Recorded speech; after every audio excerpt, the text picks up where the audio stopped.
was always kind of taught to dream big and think like a leader. How can we hack the system? We are producers to its core. We're makers. That was that moment where I was like, yes, like this was a big one to put us on the map. Creativity is messy. Perfect is boring. That to me is good creative. That to me is success. You can see talent in people. We want to go create the next best brand in the world. This is who we are and this is what we do. This is Creatives Offscript.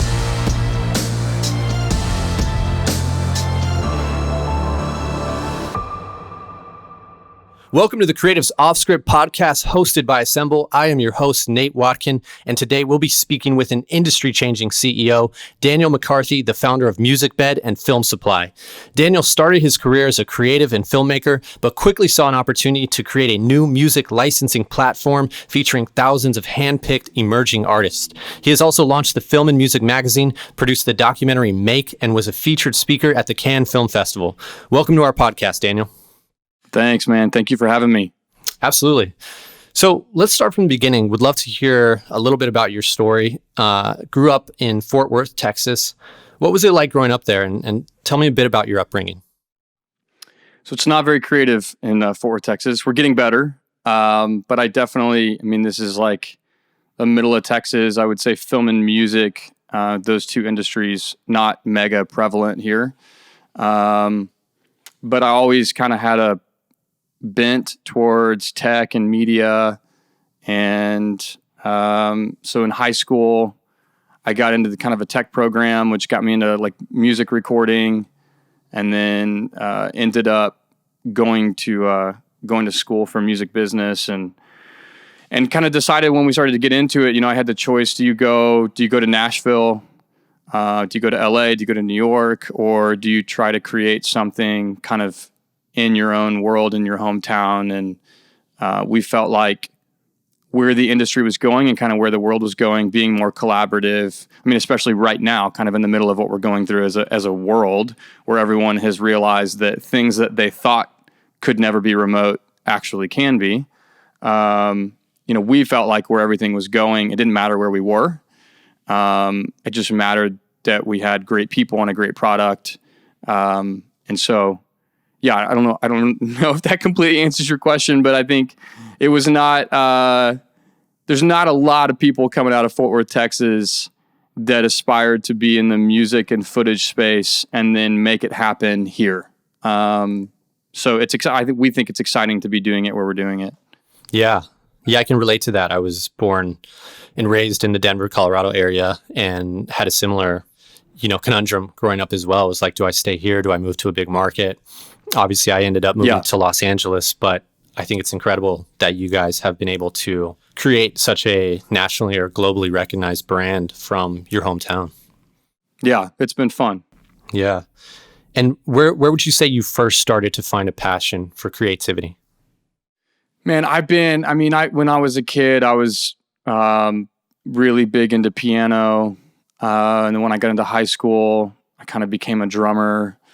So I've played my whole life, definitely not as proficient as some of the amazing artists that we represent, but capable is what I would say. And then as I got into high school, our high school we got lucky. Actually, myself and my co-founder, Nick, were both in the same high school, and they had a media tech program. And so we were, while most high schoolers were doing, math and social studies and history or whatever, it's like Nick and I were setting up, line arrays for pep rallies and like touring the country with we just had a different experience. Like we were in a full blown recording studio every single day, doing like news broadcasts for the high school. It just was not normal, especially in 2002. We had a huge grant from our school district. And so we had like great gear. We were working in Final Cut all the time. So I felt like I had, for 3 or 4 years in high school, I had this really well-rounded kind of technology education from video production all the way over to audio production to live sound, recorded sound. And we had people coming in from colleges being like, dude, we don't even have this stuff at our university. So I felt very blessed to be kind of, my school just so happened to have a program that like aligned with my passions. And then, when I got out of college, I somehow convinced my dad to buy me a full live audio setup with a trailer. And I was like running sound for bands and setting up at, 2 p.m. and tearing down at 2 a.m. and just doing that whole deal for a while. And so I don't think I ever really saw myself not doing something with sound or music or production. Just had always loved it. Yeah. Sounds like you're a gearhead. Like you love the tangible equipment and putting together the technical side of things.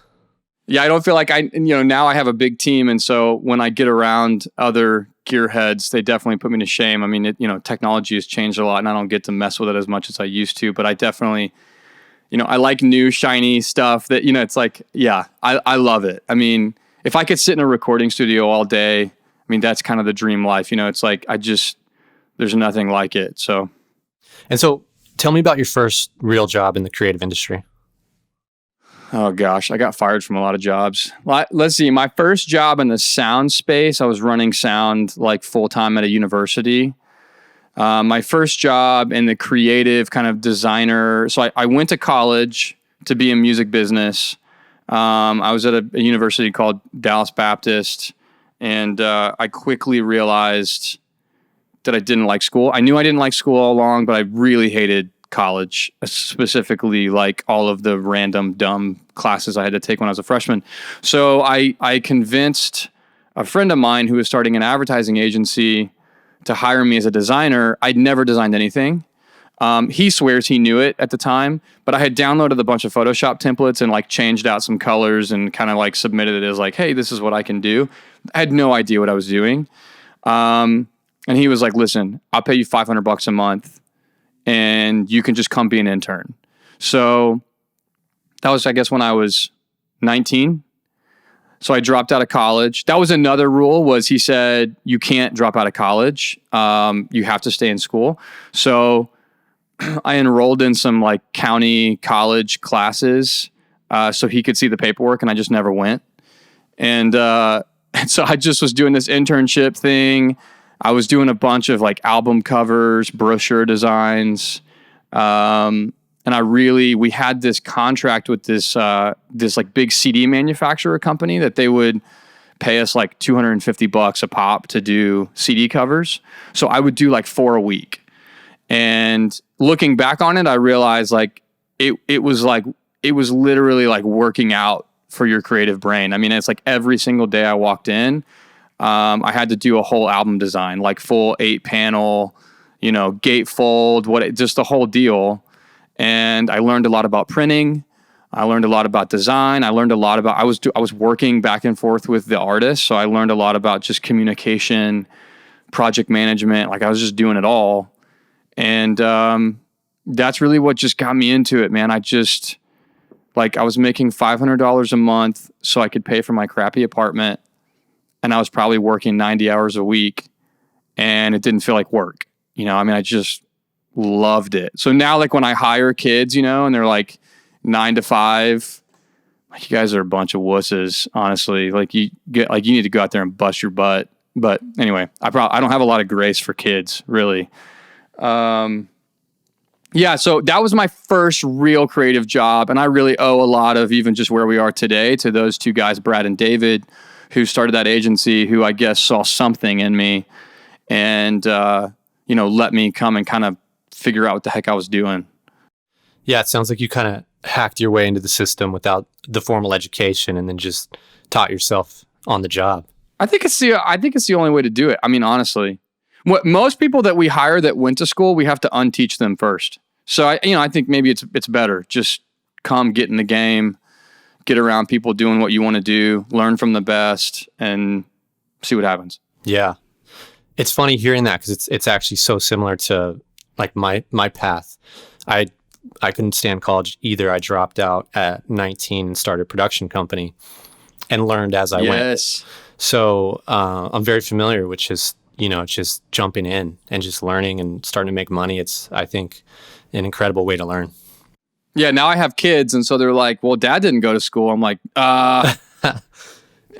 It's funny because I'm like, I don't care if you go to school, you just better have something, I mean, that's the thing is like, I knew what I wanted and I was so dang passionate that there was just nothing going to stop me, So I felt like school just didn't make sense. Like it didn't line up with where I knew I was going to be. So. Right. So from there, you went on to run your own agency, correct? What did you learn from that experience? I learned I didn't want to run an agency. So, I mean, it was the only thing I knew. So when I left the advertising world, I had been running creative there. I was decent at photography. I was decent at design. I knew my way around like a production studio, and it was my whole life. I mean, from 19 to 24 probably is about when that happened. When I left, it was just everything I knew. So, I always tell people, it's like when you transition out of something, for me, it was like, this is the only thing I know. This is my trade. So I started an agency because that's what I knew. I knew how to talk. I knew how to go to pitch meetings. I knew how to create a brief. I knew how to create a pitch deck, and was my life. And so I started it. But this was, a couple of years after like Canon released a 5D Mark II, right? So, which I always I always talk about that as like I believe was a really big milestone moment in the whole production world, because it put these like cinematic cameras in the hands of everybody. And all of a sudden you could shoot beautiful footage for a tenth of the price. And, we just, we kind of set out to be this advertising agency, but all we were getting was creative work. Like, hey, can you make these films? Can you do branding? Can you build us a website? And this is just like, you're just taking every job you can take. And over 50% of our revenue was coming from video.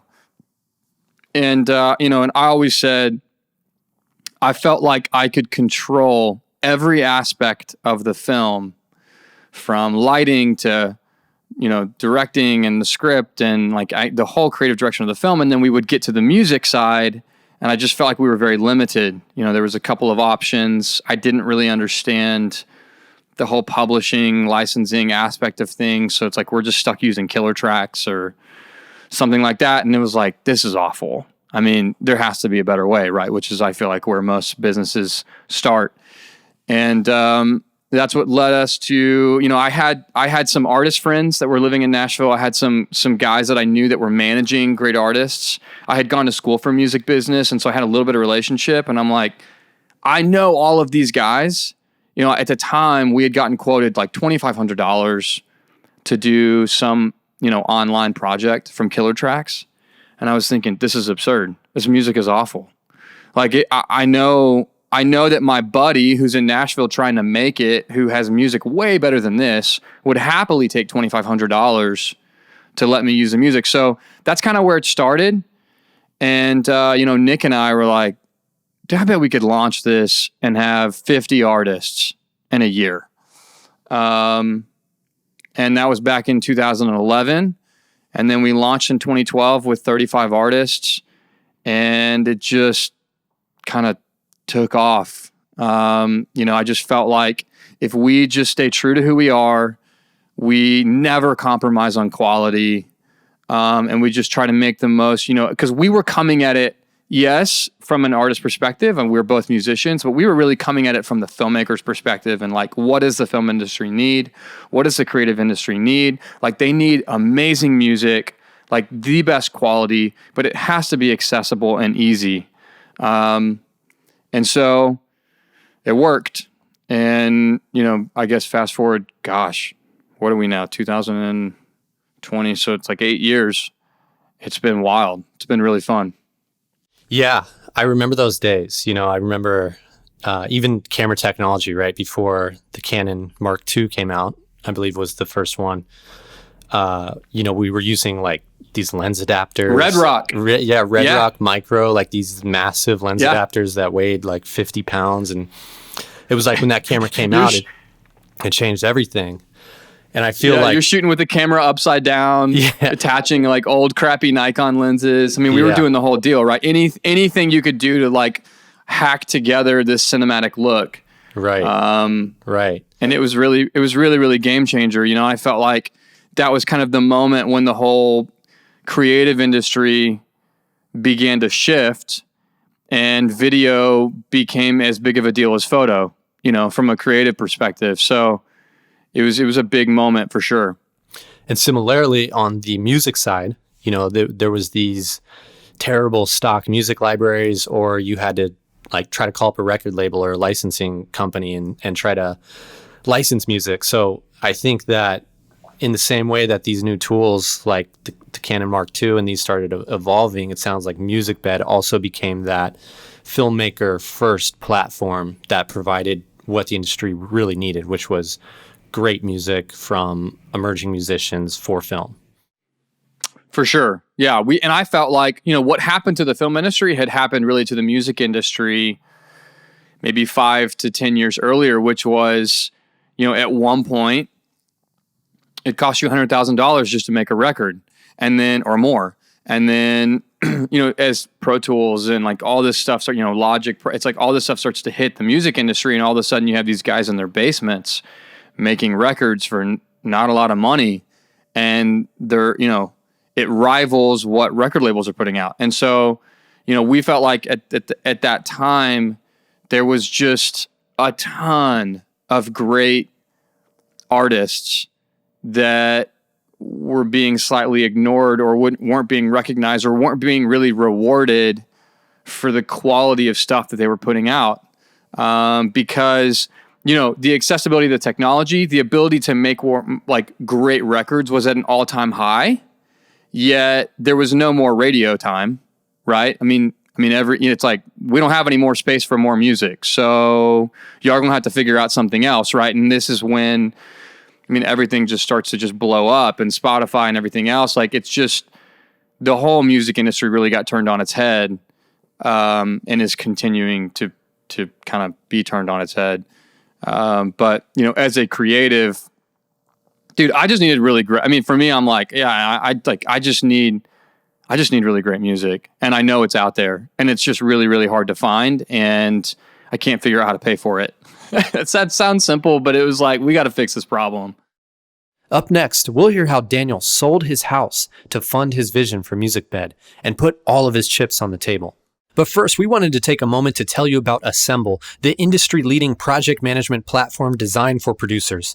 Assemble gives your team an end-to-end project management solution featuring calendars, task lists, and industry-specific features such as casting, location management, call sheets, advanced post-production review, and more. And of course, this platform has been designed from the ground up by producers for producers.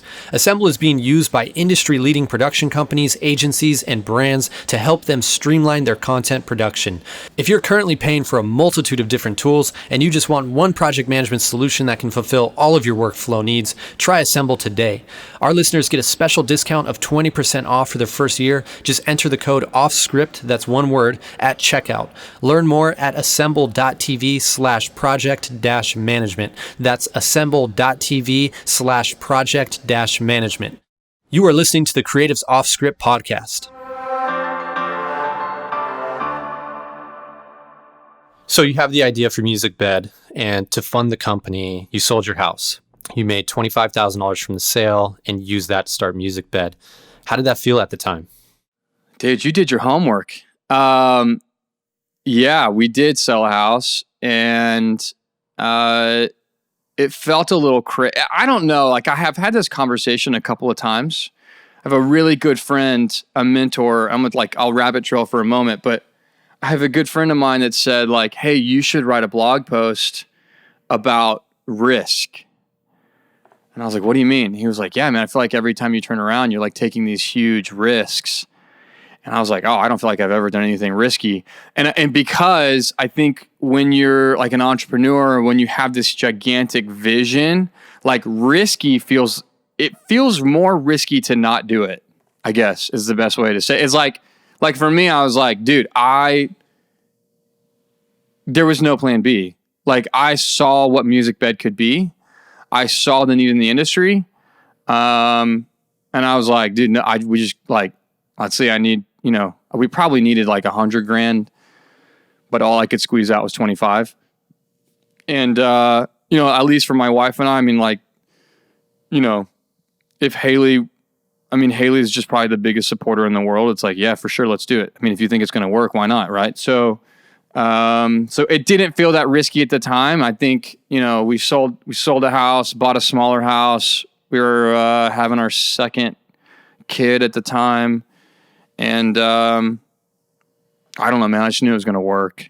I don't know. That sounds weird and cocky, but it's like I think every entrepreneur or any of those creatives that have had a job and have jumped into freelance, or whatever, it's like they all know that feeling, which is just, dude, I just got to do it. I mean, there's no plan B.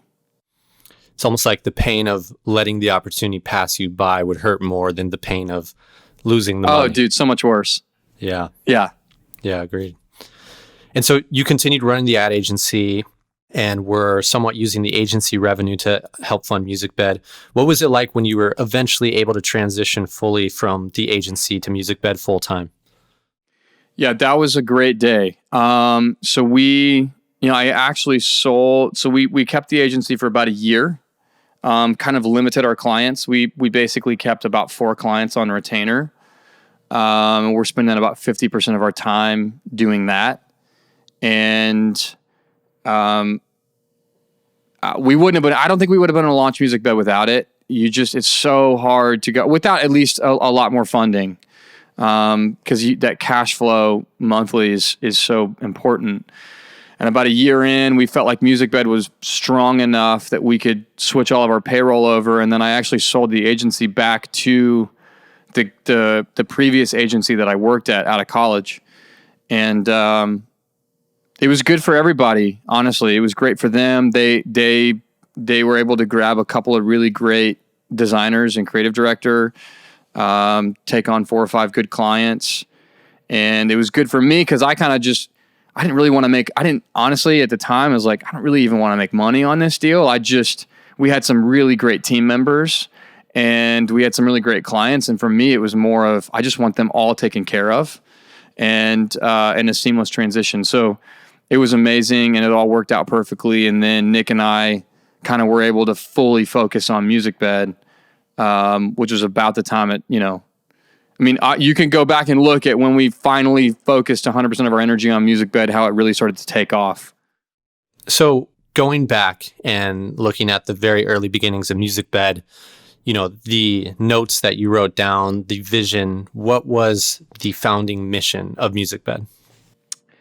Yeah, I think it was to, empower the artist and the filmmaker.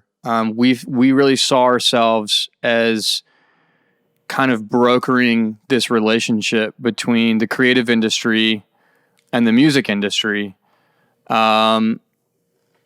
which was difficult, man. It's like a tightrope because I think you can't serve 2 masters. So we knew, and our artists always have known, that the filmmaker is our client. Like if the production companies and the freelance filmmakers and this whole creative industry, if they decide one day that they don't want your music, then you're not going to get paid. And so I think we always knew that we were filmmaker first, but simultaneously I had been on the side of the musician and I knew that over the course of history, we were going to see thousands and thousands of musicians that maybe would have never been able to make it as a musician, be able to make it as a full-time musician. So we really felt like we had kind of 2 missions and we always wanted to make sure that they never competed with each other. And I think that probably continues to today is an internal struggle, honestly, because you want to make the most money you can make for the musician. You want to support them, but simultaneously, we have to keep our eyes on our customers and we have to be filmmaker first. Like there's just no other way about it. Because at the end of the day, like there are clients and there are customers and that's who we're serving. And so, so far so good, but it is always a tightrope that we walk. When you start talking about pricing models, when we start talking about subscription, I mean, that's a big friction point because the filmmaker needs it, but then you have to make sure you're not,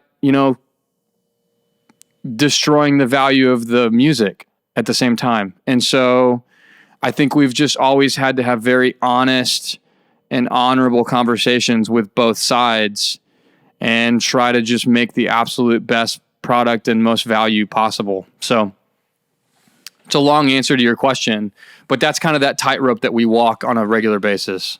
Yeah. And so you had to get scrappy at first and really convince these artists to take a chance with you. Tell me what that was like and how you did it. Yeah, I felt like we said, what is there to lose? Probably 1,000 times. It was, you have there's no website yet in 2011. You have a 3-page PDF and a handful of relationships.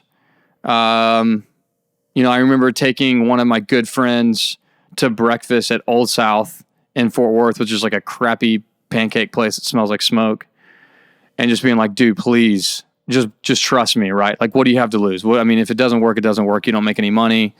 If it does work, then this is awesome. Tony Anderson we probably signed Tony Anderson 8 or 9 months in. I met him in Chicago at a conference. We just kind of hit it off. And I remember just being like, dude, I just listened to this stuff and I feel like filmmakers would just go crazy for it, and we just had this long conversation and, thank God he trusted us. I feel like there was just a lot of those conversations early on. Jordan Kreitz, I think, was one of the very, very first people that we signed. He was a friend of ours in Dallas, moved to Nashville. So it really was these handful of artists. Razor and Tie up in New York was one of the very first labels that signed with us. And it was just kind of a series and a handful of relationships that were maybe dumb enough to trust us. I don't know. I think we had a compelling story at the time. It's hard talking about it now because now we have so many competitors. The landscape is completely different and it feels like a no-brainer today. But you got to rewind back to 2010, 2011 when this doesn't exist at all. And record labels make 100% of their sync revenue off of big deals, $50,000 deals, $100,000 deals. And they're like, wait a second, you want to license one of our songs for $49? You're an idiot. So I think it was way different then, and our philosophy was then and continues to be today. It does not matter how much money each license makes. What matters is the value of the song. So if I can make you the same amount of money over 3,000 licenses, what does it matter to you? I would actually argue from a marketing perspective, it's even better for you because you're distributed amongst 3,000 different videos. Some of them may go viral. You're just going to have bigger reach. And so, for us, we felt like a wedding filmmaker or a freelance filmmaker or a small production company or a small company in the middle of Michigan shouldn't have to pay the same amount of money as Apple doing a broadcast commercial on the Super Bowl. So we felt like that value should reflect the distribution and it should reflect the terms of the agreement. And I don't think, obviously they always had different values, but there was kind of, until we came around, there was kind of we'll never do a deal under 10 grand. That was where most record labels were. If you email us and you want a deal, I don't really care how small it is, we're just not going to do it. And we just felt like there was a ton of money being left on the table for artists. And that was the crazy thing, not to completely rabbit trail, but we had artists we were signing that were locked into publishing deals that, they come to find out they've been in this publishing deal for 2 years. They've made no money. And the publisher, has passed up 12 opportunities that would have been $2,000, $3,000, $1,500, $7,500. And it's wait a second. That all adds up to 80 grand. And you said no to all of them. And so you had a lot of artists that were like, we got to get out of this deal because we would have said yes to all of those deals. So, it was a big deal for us at the time to kind of come out with this mentality. I felt like a lot of times we were at odds with the legacy record industry and, it's just been a lot of education and a lot of really, honestly, us having to prove that our perspective actually works. And it's taken a long time to do that. And I want to backtrack there for a second. You mentioned at the time you had no website. I think you said you had like a 3-page brochure. How were you making money in the early days before the technology came along? Yeah, so we didn't make any money until we launched the website. So, 2011 was 100% build. I designed the very first version of the website. I designed the first logo. We made all the videos ourselves, and we hired a bunch of engineers kind of all over the world to develop that first site. Then we launched it in 2012, had to wait like 3 weeks before we made $50. That was probably the best $50 I ever made. And then, it kind of just started snowballing. So it's like the first month we made $100. The second month we made $300. And then it started to kind of pick up traction. So yeah, we didn't make any money. And, I think by the time we were in year one, my salary was like slightly above the poverty limit. And Nick didn't take a salary for the first 12 months of the agency side. So yeah, it was very slow at the beginning. Yeah. And I know at the beginning you were kind of targeting more SMBs. Who was your first big client that you felt like this really put Musicbed on the map? Oh gosh. Maybe Nike. I think we did like a streaming, just a web only deal for Nike. Yeah, when we launched Musicbed, we were doing, nonprofit stuff, wedding licenses, little small businesses, $199 deals. And the biggest request we were getting was, so you had all these freelance filmmakers that were doing small work, but their careers were growing at the same time.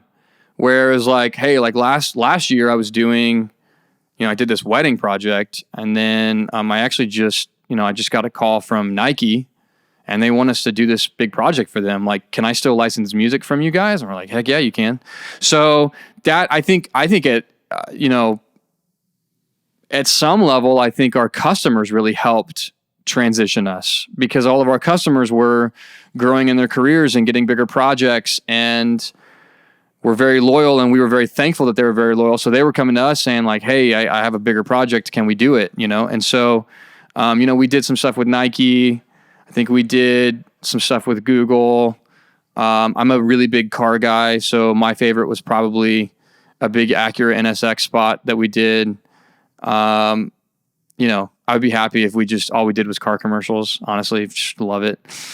So yeah, that kind of stuff started to really, and then from there you start working with bigger agencies. It was probably 3 or 4 years before we were working with like the agency of record for some of these larger companies. And now agencies is a really large portion of our business. So very slow evolution. It definitely did not happen overnight. And we kind of owe a lot of it to those early on, like just super loyal, amazing customers. Yeah, that's great. And how did you overcome the perceived challenge of not being in a major advertising market like New York or LA? Man, I think for a long time, a lot of people thought we were in LA. I don't think people really paid attention to it. Editors would come across Musicbed. They would place us in early on, we made it into big advertising via temp tracks. So we call it temp love, which is like, you have some editor at some production company who drops in maybe a Tony Anderson track, or they drop in, a Utah song just as like a temp track for the ad. And then that ad gets sent to the client, and the client's like, yeah, I love it. I like the song. Let's just do that. And so I think for the first couple of years when we were working with advertising agencies didn't really even know who we were. They were just, approving the song through the production company. And so it really wasn't until the last 3 years that we started building really good relationships on the agency side as well. Doing work with Droga and 72 and Sunny and a lot of Omnicom agencies. And so I think that really has been more recent, like the last 3 years. So, we owe a lot. we owe a lot of our current success. I believe we owe a lot of our current success to, legitimately, like those early guys, those freelance filmmakers, those editors, those production houses that drop some of our music into edits, into commercials, and then clients end up falling in love with it. So, that's really kind of how we transitioned our way in. Yeah.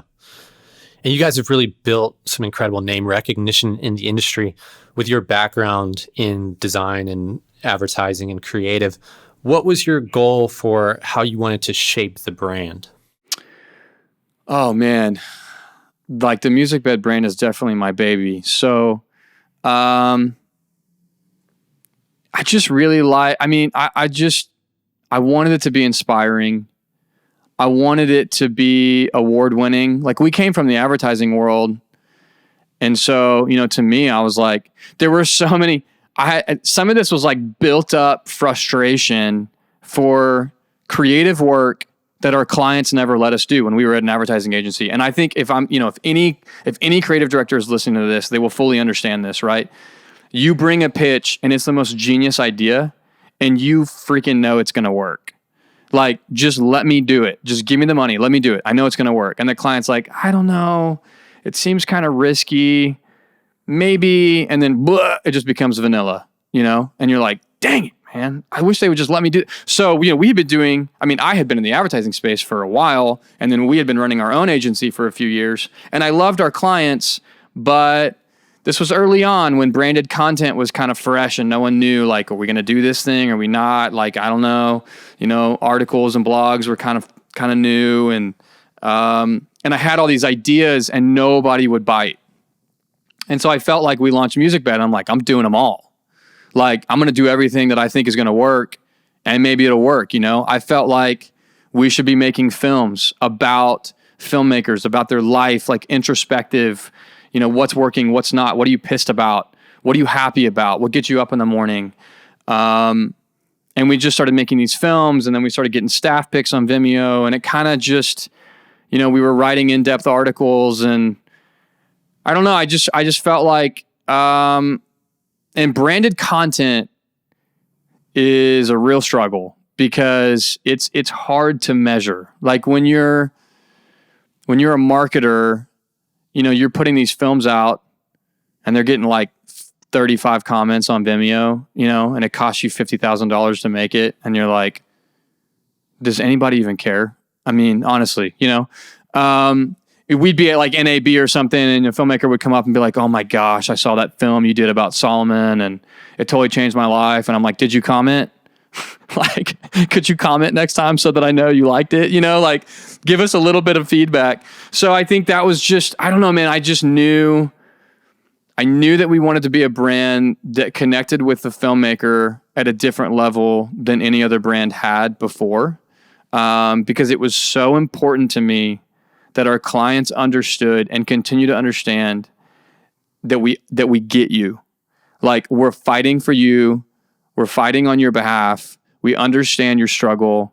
Like, we're making films ourselves. We're actually searching. It's like literally, you got 10, 15 people in our company every single day that are using the website, that are searching for music for films, right? So it's like, I think that makes the product better. Like, we're not this out of touch company and a bunch of people that don't really understand what a filmmaker needs.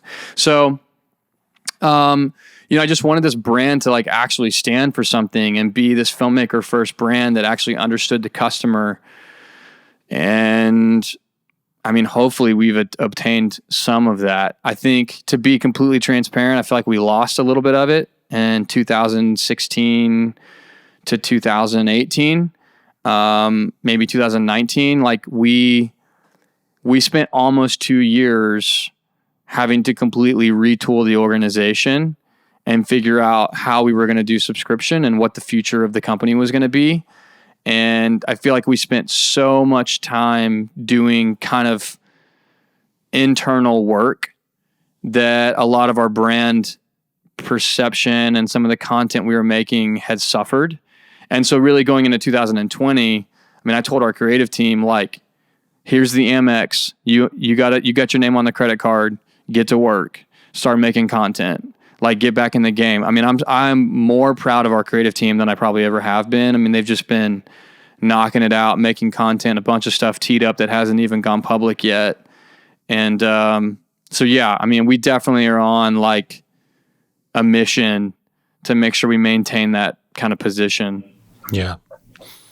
And you mentioned you had in-house creative. Do you also produce all the content in-house? We do, yeah. I mean, we make everything internally, everything except, I mean, we do, I have a really good friend in San Diego, a guy named Ryan Smith, that runs an agency up there that throughout the years, I've always kind of bounced ideas off of. He's done some work with us, but really other than him doing some of our large campaigns, we do a lot of work internally. So, I mean, we have our own creative team, designers, copywriters, filmmakers. And so I didn't know any other way. Like, I think that was just what I was used to. So when we started Musicbed, we were an advertising agency. So I didn't think like, oh, let's just start a music company. Well, let's go hire an advertising agency. I'm like, we are like, what do you mean? Let's just do it ourselves. And I've really pushed our team. I've really like, all of our designers know that like I freaking love them. Like it's just that they're kind of my crew because it's just what I came from. And I'm so passionate about internal creative. I think the stigma in the industry has kind of been, you go to the brand side when you're like ready to like settle down, like you do the agency thing, you get burnt out. It's wild. You get these big projects, you get these massive budgets. And then like when you're ready to like, have a baby and like live in the suburbs, then like go to the brand and kind of do brand work. And I just think that's so crazy. I mean, I just, I tell our team all the time, like, I want you to just be making the most creative, crazy, come up with crazy ideas, come up with risky things, stuff that would win awards alongside any agency work. So, I hope they feel the freedom to do that. I believe we do. I don't know. It's what gets me up in the morning, man. It's just like making great creative work. Yeah, it's an exciting creative environment to be in. And I think the results show. Piggybacking off that, what would you say is the marketing campaign you're most proud of? Gosh, I really loved our launch, our YouTube launch. We did a bunch of, we did this like huge like box challenge that we sent out to a bunch of filmmakers. It was crazy. Like if you haven't seen it, you should go look it up. I was pretty proud of that. Yeah. I was also really proud of our New York agency campaign. We did a big Billboard campaign in New York that won D&AD Pencil. So I was pretty proud of that. I think internally, we do kind of Musicbed Challenge and Filmsupply Edit Fest kind of every year. I always love those things. Gosh, man, I don't know if I could pick one. I think, we did a conference a couple times, obviously released the magazine. I wouldn't consider those just like advertising campaigns, but I would consider it a part of our marketing and a part of our content. I've always been really proud of our films and the magazine, just from just a creative kind of trying to push creative forward. So, probably my favorite campaign is the Billboard campaign that we did in New York, though. I would have to lean towards that one as well. Do you mind just walking us through that campaign? Because I think it was really genius. Yeah, so that's one that we worked with Ryan on in San Diego. We had kind of talked back and forth about that campaign for a couple of years. And I think there was two real goals for that campaign. The first being we wanted to get on Adweek. And the second being, it would be great if we could raise some awareness of our brand for agencies. But the big one, like the grand slam from day one, was like, if I spend $300,000 on this thing and we don't get on Adweek, I'm retiring. So that was basically it. I mean, we didn't care about awards. We didn't care about anything. Like, if I don't get a freaking article on Adweek, everybody's fired. Like, that's how I felt about it. Because we felt like we had done really good campaigns in the past. And every time our PR team would pitch to Adweek, it was always like, yeah, it's just cool. It's just you guys really like aren't very big. And we're like, freaking son of a.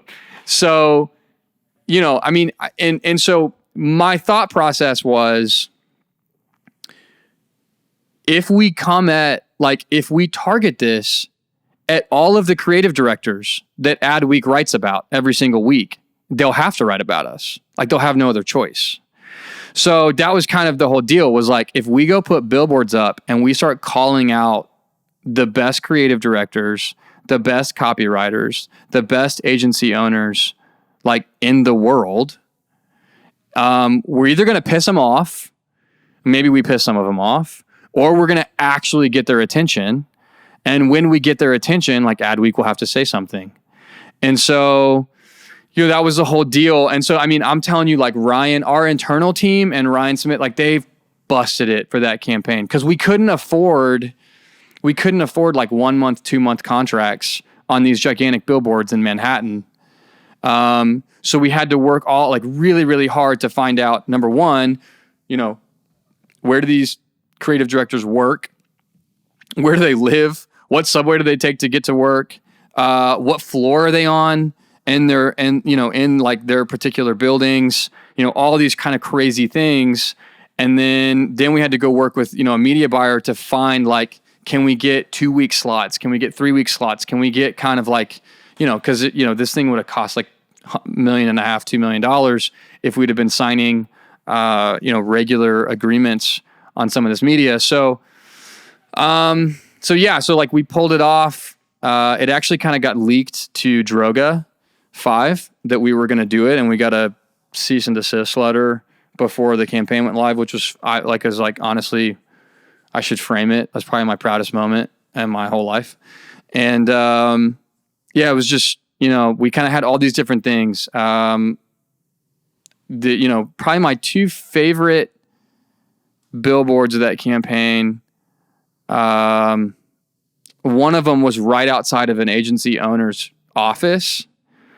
And so, you know, he gets into his office, and like the entire building next to his office was vinyl wrapped with his name on it.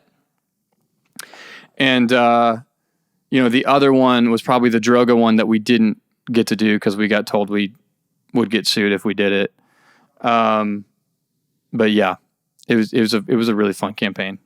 Yeah, the copy on that was amazing. I don't remember who it was targeted at, but one of them was something along the lines of, I really hope Katie isn't on vacation because this billboard was really expensive. Yeah. Yeah, some of the billboards we just put how much money it cost. Yeah. Like, hey, we spent we spent $29,922 on this billboard. We hope you like it. Kind of, and I mean, it was, you know, I think it just was like fun, and I also think if there's anyone in this world that can like call BS on a creative campaign, it's creative directors. Like, they're just like, that was stupid. That was a bad idea. Oh my gosh, whatever. So we also felt like we couldn't get too creative with it. Like, let's just get to the point. Let's just write them a letter and put it on a billboard and tell them we'd like to do business with them. And it was fun, man. The David Droga one was really funny. So the story behind that was, there's a coffee shop he goes to every single day to get a cortado, and it's outside of their building. And we were going to put vinyl on the entire window around the entire coffee shop. And I don't remember the banner, but it was basically a quote from David Droga from the future. So it was like, I don't know how I've lived my entire life without Musicbed, David Droga 2020. So it was a little offensive because it was like, he clearly did not say this. It's a quote from him. But so they were like, you can't quote David Droga. I'm like, we didn't quote David Droga. I mean, how do you know that David isn't going to say that in 2020? Because I think he will. But yeah, they were like, you definitely cannot do that. And now it's 2020, and maybe he does actually say that. I mean, I'm sure he's saying it now. Clearly, like, now that he knows about Musicbed, and you know, we're probably his favorite thing outside of his cortados. That's awesome.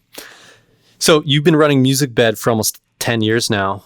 Tell me about your philosophy on growing the company slow instead of fast? Oh, dude, I mean, I wish it was faster. I mean, we didn't take on any capital. So I guess at some level we did make the decision. I mean, we made the decision to grow slow. There's advantages, I think, to just 10x your marketing budget, grow as fast as you can. But I think there's disadvantages. Like you have a higher chance of losing touch with your customer. It becomes all about the money. And, and sometimes you got an investor breathing down your neck and they're going to make decisions sometimes that you don't agree with. So for me, I would look back on it and say, what would Musicbed not be had we have taken on initial funding and tried to grow faster than we did? And I would say most likely the magazine wouldn't exist. We would have never done the conference. The full-length documentary probably would not have existed. Some of the branded content that we did probably would not exist.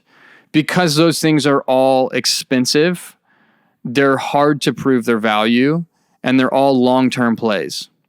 So, when you have an investor in that wants to get his money back out or her money back out in 3 or 4 years, you really have to it changes the game a little bit. And so I felt like we were able to make a lot of decisions about the company that we wanted to be and the place that I wanted to work for in 15 years. That maybe, I don't know, who's to know, but I would say that a lot of that stuff maybe wouldn't have happened. I mean, and this is outside of the company, but for instance, we give 10% of our profits to local and worldwide charities every single year. I'm really proud of that. Our team is really proud of that. We don't broadcast. I think this is the first time I've ever said it, but that's one of those things that if we had an investor, that's a lot of profit. So, there's things like that I just felt like if we did ever take on money or we took on funding, those would be a lot of those crucial conversations we'd have up front. Cause I'm like, we're not going to stop doing this. So yeah, I think, the slow grow has allowed us to really have good conversations with our customers, to transition slowly. I don't know.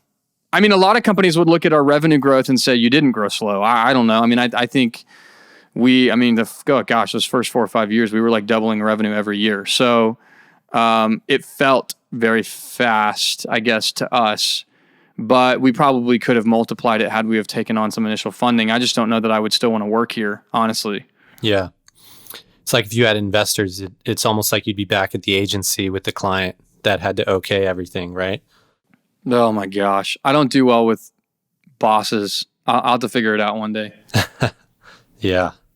What do you think is the best piece of business advice you've ever received? That I've ever received? Gosh. The thing that came to mind, I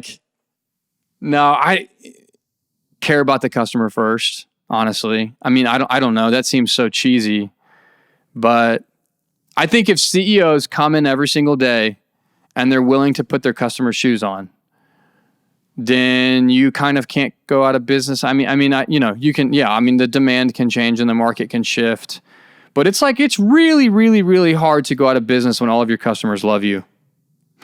It's a lot easier to go out of business when you've lost trust with your base.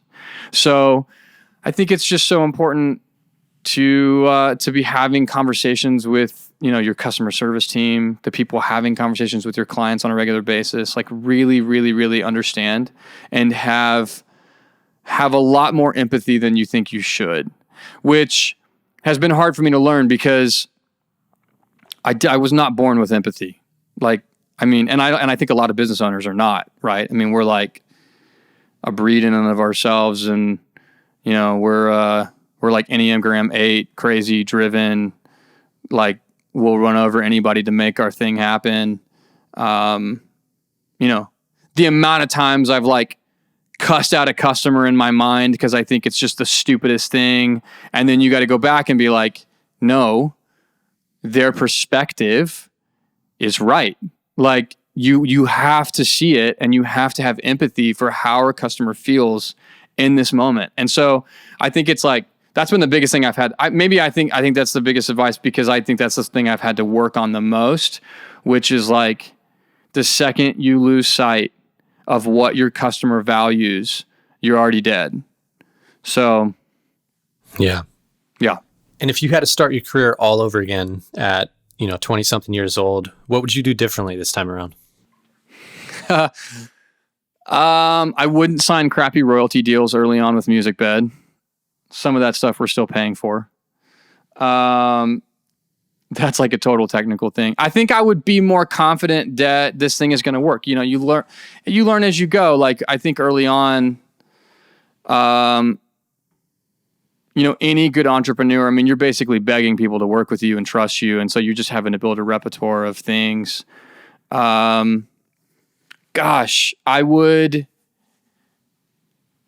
Knowing what I know now, I would see things a lot sooner than I would see them before. Like, I think, I would say that today, I'm solving problems that Musicbed is going to have in 3 years. Like, I don't even care about next month. Like, I'm solving 3-year problems. And I think when you launch a company, you're just so reactive to the day that it's like, you're just having to solve next week's problem. You're just putting out fires for right now. And so I think there were things like, we had a little bit of a revenue slump for a few years that we're growing again, which is amazing. The last 2 years have been phenomenal, but there was kind of a year and a half, 2 years in there that I felt like we had a slump, and I would put that on myself and say, we didn't have to have that slump. I believe we had that slump because I didn't see far enough in the future. Like, what sucks about it in hindsight is I saw it all. Like, I knew exactly what was going to happen. I just didn't trust myself, and I didn't have a level of urgency in the moment that I had to figure it out. So, I think there's a lot of like, every business in the world right now, I don't know when this podcast airs, but it's like every business in the world right now is dealing with some level of traumatic event to their company, right? I mean, COVID hits, the world shuts down. There's all these like, what would you do if revenue dropped by 40%? How would you solve it? What would you do if you had to go remote for, and everyone's like, I don't know, I'll figure it out when it happens. You figured it out real fast. So I think there's things in everybody's business that they can look ahead and say, like, that's going to impact us. And, you either solve it ahead of time or you solve it in real time. And when you solve it in real time, your profit and loss statement is going to feel it. So I think it's just like, you got to be able to have vision for, and then I think, I don't know, man, at some level, if you're a business owner, gosh, like, have wise counsel, but like, don't let anybody tell you what to do. Like, freaking trust your gut.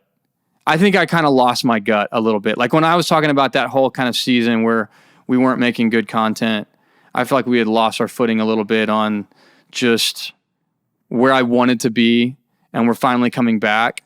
I would say a lot of that was me not trusting what I wanted the company to be long term.